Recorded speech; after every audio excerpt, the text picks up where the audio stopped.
Salut machine et j'espère que tu es au top. Dans cette vidéo, on va parler des pigments et des colorants pour les L et ES. Donc on va d'abord parler de ce que c'est que pigment incolorant, de comment on peut faire des couleurs grâce à ça, et on finira par comment on peut identifier les couleurs dans un mélange. Donc c'est parti.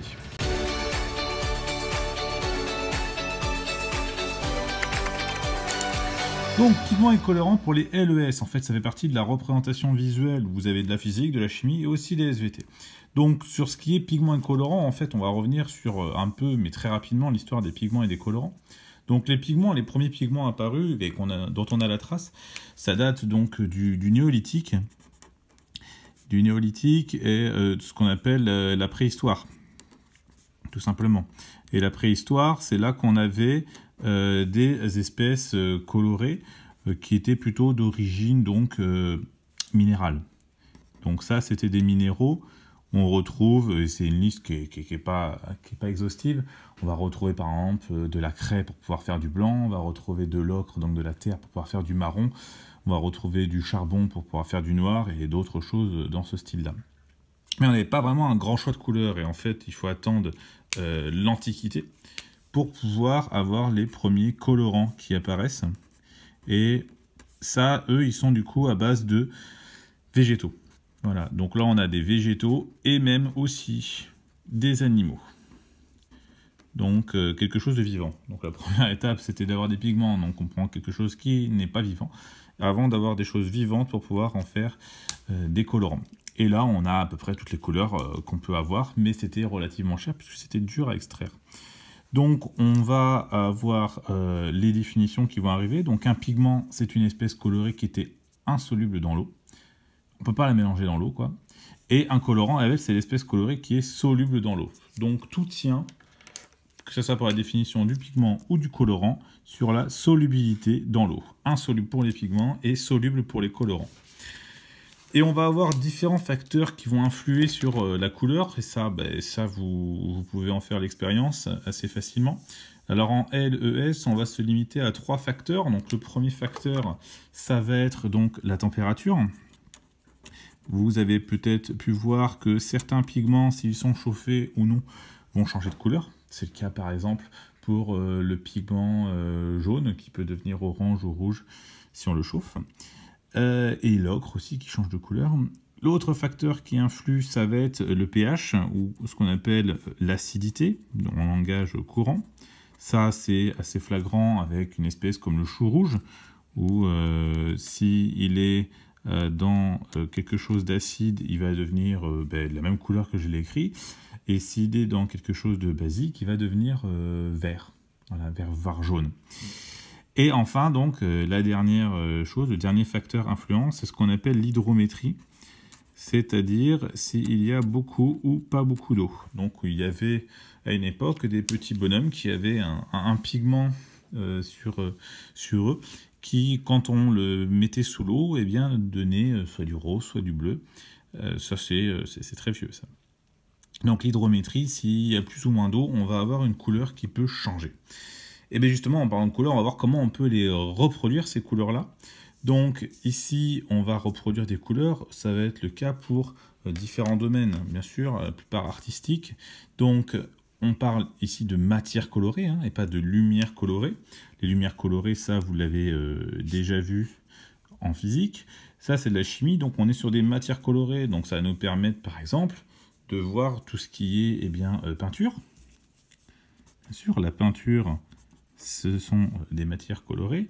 Tout ce qui est impression, donc l'imprimerie, les revues, tout ça. Et puis, il y en a plein d'autres. Je ne vous fais pas une liste tout à fait complète parce que on trouve plein de domaines où on va utiliser justement des matières colorées pour pouvoir reproduire des couleurs.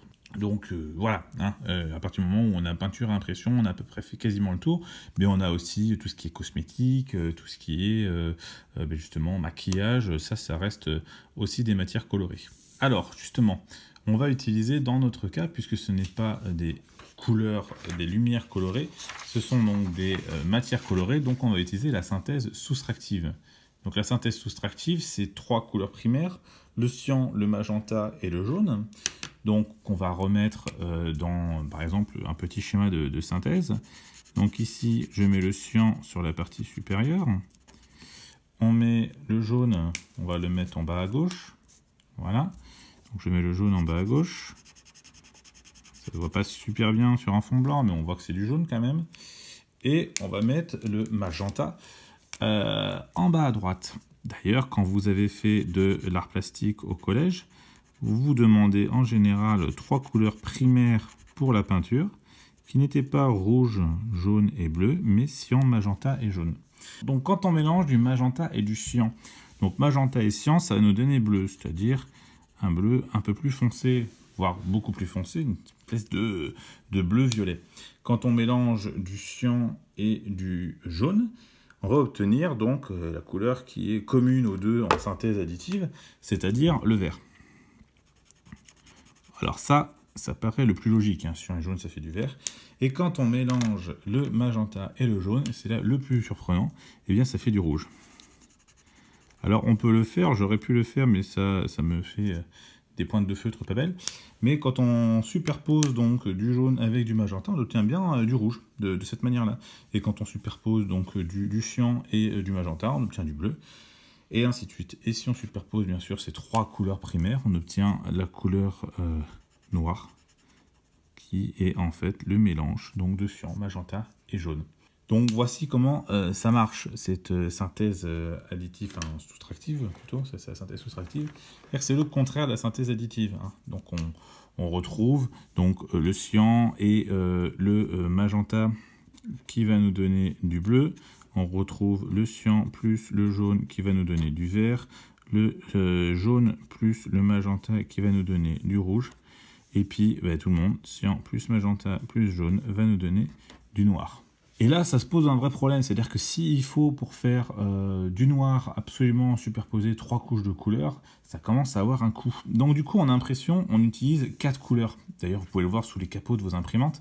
4 couleurs qui sont donc cyan, magenta, jaune et noir. C'est le fameux CMJN. On utilise le noir, en fait, directement noir plutôt que de superposition pour faire des économies. Parce qu'en fait, en impression, on superpose, c'est-à-dire que notre imprimante, enfin surtout les très grosses imprimantes, vont faire passer donc les choses sur un rouleau de jaune, puis sur un rouleau de bleu, enfin de cyan, puis sur un rouleau de magenta. Et enfin sur un rouleau de noir, pour éviter d'avoir à se farcir en fait une superposition des 3 couleurs pour faire du noir, sachant que les pigments jaune, bleu, enfin cyan et magenta sont quand même plus chers que le pigment noir. Une fois qu'on a fait nos mélanges de couleurs, donc, on va pouvoir les identifier, ces mélanges-là. Et donc, on va pouvoir identifier les pigments et colorants par une technique que vous connaissez. Donc, on peut identifier les pigments et les colorants dans un mélange par la chromatographie. Bon, alors, chromatographie, en plus, c'est hyper transparent, parce que ça vient de chroma en grec, qui veut dire couleur, et graphie, eh bien, dessin. Donc, dessin de couleur, ça nous permet de séparer. Alors, ce qu'il faut savoir sur la chromatographie, c'est grosso modo comment on en fait une. Donc ici, j'ai fait un schéma du montage à gauche. Donc à gauche, ce qu'on peut voir, c'est que on a deux choses principales, hein, que j'ai mis par les flèches. On a la phase qui est mobile, c'est-à-dire celle qui va monter, qui va progresser sur la plaque, qu'on appelle aussi l'élément. Et on a la phase qui est fixe, puisqu'elle ne bouge pas, qui est la plaque. Et une fois qu'on a fait donc notre chromatographie, où le principe c'est que par capillarité en fait, notre élément va monter le long de la plaque et entraîner avec lui les différentes couleurs. Donc ici j'ai par exemple ceci où j'avais mis du jaune, du bleu et du vert, qui me donne une plaque avec une tache jaune pour le jaune, une tache bleue pour le bleu, et 2 taches, une jaune et une bleue pour le vert. Donc il y a encore un petit peu de vocabulaire à connaître, mais rien de méchant. La ligne du dessus, c'est la ligne de front. Et la ligne du dessous, c'est ce qu'on appelle la ligne de dépôt. C'est là qu'on a déposé les espèces chimiques au départ. Donc ici, si on pouvait reproduire ce qu'on avait fait donc à l'origine, eh bien, on retrouverait ici une tache bleue, hein, c'était celle qui était au départ, une tache jaune qui était bien sûr au départ de la chromatographie, donc de la migration, et enfin une tache verte qui elle s'est décomposée en 2 taches, une jaune et une bleue. Parce que ça marche tout le temps, parce qu'une espèce chimique, qu'elle soit pure ou dans un mélange, elle parcourt toujours la même distance pour un élément donné. Bien sûr, si on change d'élément, la distance parcourue sera différente. Donc voilà ce qu'il y a à savoir sur les pigments et colorants en première LES, et on se retrouve bientôt pour une autre vidéo.